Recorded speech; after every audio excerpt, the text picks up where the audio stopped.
Hello friends, welcome to youtube.com oblique Dr. Ved channel. I am Dr. P.R. Patel, Professor Head Veterinary Medicine. Here we discuss swine erysipelas part 2. In this part 2 we will cover host affected and pathogenesis. This is the important bacterial disease of swine, pigs.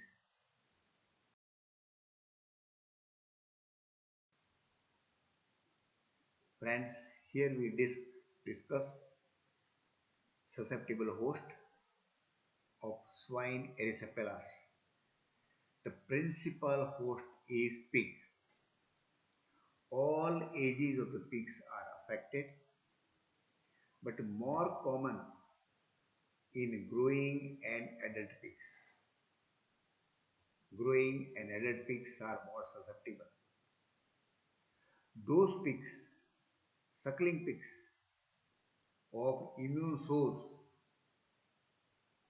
these suckling pigs are immune for several weeks after birth because they receive passive immunity from mother serum and passive immunity from the colostrum.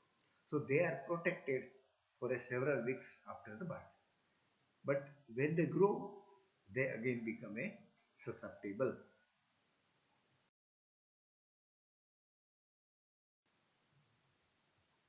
Continue with the susceptible host. Most commonly affected pigs are unvaccinated pigs greater than 3 months and adult pigs. In this age of animals, growing in adults, there is high case fatality rate. Mortality is more. Wild boars act as a reservoir because they are roaming here and there in a larger area. The recently farrowed pigs are under the stress of parturition and stress of production. So they are more susceptible. The purebred pigs are more susceptible than indigenous breeds. It is natural. Pure breeds are not exposed to any infection or immunity, so they are more susceptible. And indigenous breeds are frequently affected or exposed to the infection, so they are bit immune.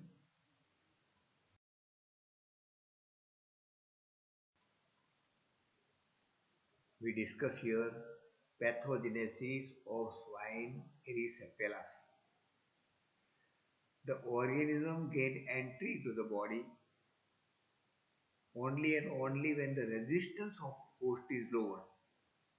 We have seen various predisposing factors: vitamin deficiency, mineral deficiency, bomb burden, environmental stress, management stress, etc.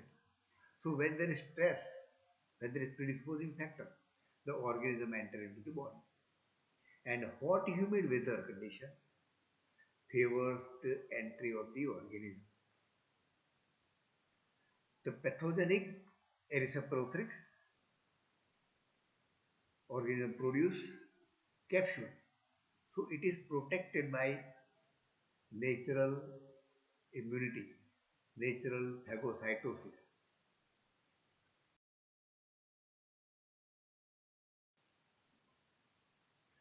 Continue with the pathogenesis. There are several routes of entry. One important route of entry is entry through tonsils or intestine. The organisms are present in 30% of the beings in tonsil and lymphoid tissue. So organisms enter through tonsils or intestine, and from intestine and tonsils they enter into the blood circulation.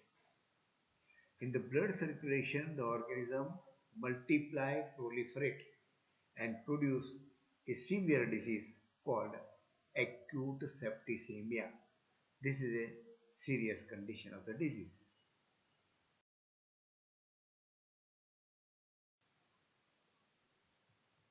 Continue with the pathogenesis. The another route of entry is through skin wound. From the skin wound, they enter into the lymph. The all part of the body are drained by lymph. So skin is also drained by the lymph.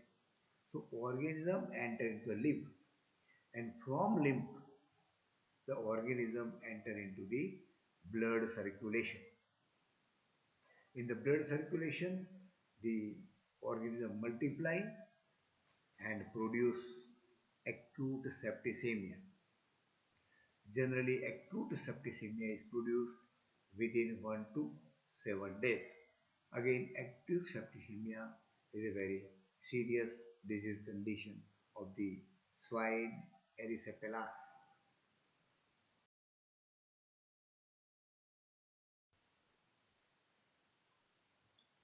Continue with the pathogenesis. Organism produce enzyme neuraminidase, and these produce a septicemic form and symptoms of acute septicemia. When there is acute septicemia, the disease causes widespread vascular damage, thrombosis, and hemolysis. This is the important pathology. Widespread vascular damage, thrombosis, and hemolysis. And this leads to characteristic generalized erythematous skin lesions on the body. This is the characteristic of diagnosis of the disease.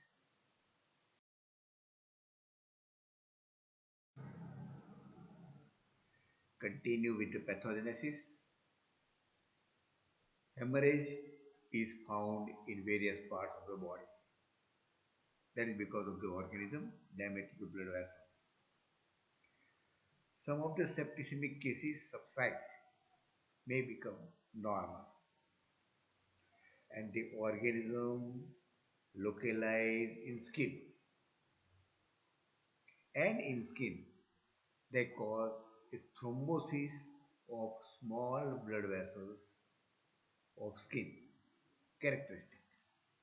And this leads to a raised urticarial type of area of skin erythema.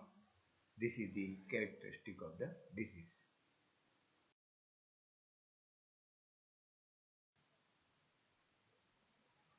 Continuation of the pathogenesis.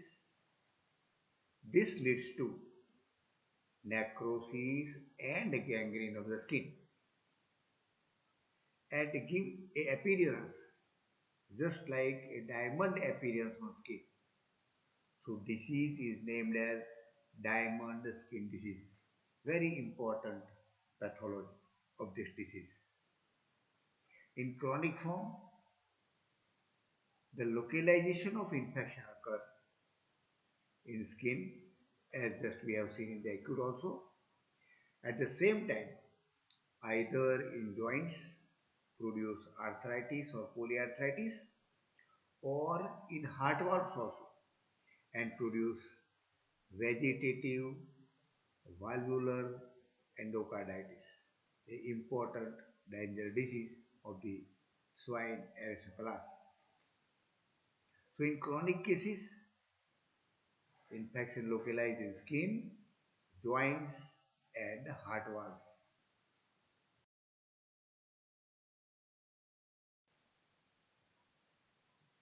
Continue with the pathogenesis. In chronic cases, the swine erysipelas shows lesions in joints. There is hyperemia and proliferation of villi of synovial membrane of the joint. The joint capsule become thick. There is an accumulation of synovial fluid, more fluid in the joints. Slowly there is enlargement of joints with swelling of the local lymph node also. And this enlargement of joints and joint pathology develop, it will take a long time, chronic disease, develop in 8 months and it will continue to progress about up to 2 years. So in chronic erysipelas, the important pathology is polyarthritis and symptoms according to polyarthritis we will see in the clinical findings.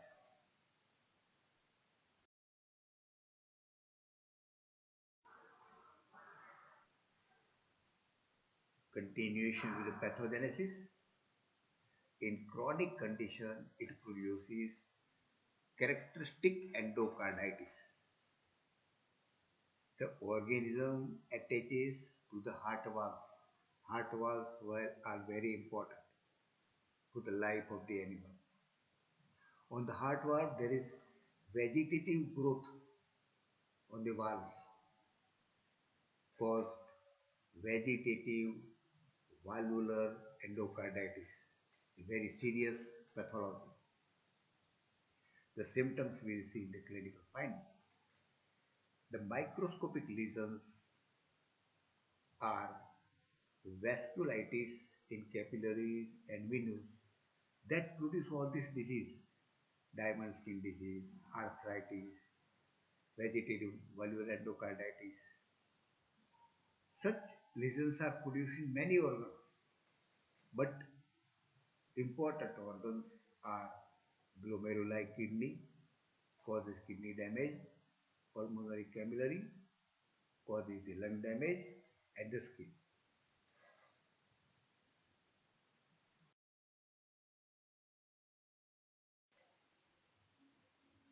Friends, we have discussed how the development of acute septicemia, how there is chronic disease condition, how the skin, diamond skin disease produced, how polyarthritis is produced, and how vegetative valvular endocarditis is produced.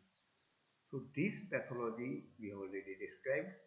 Please share this information to veterinarians and veterinary friends. To promote the channel, subscribe the channel. Thank you very much for observing this video.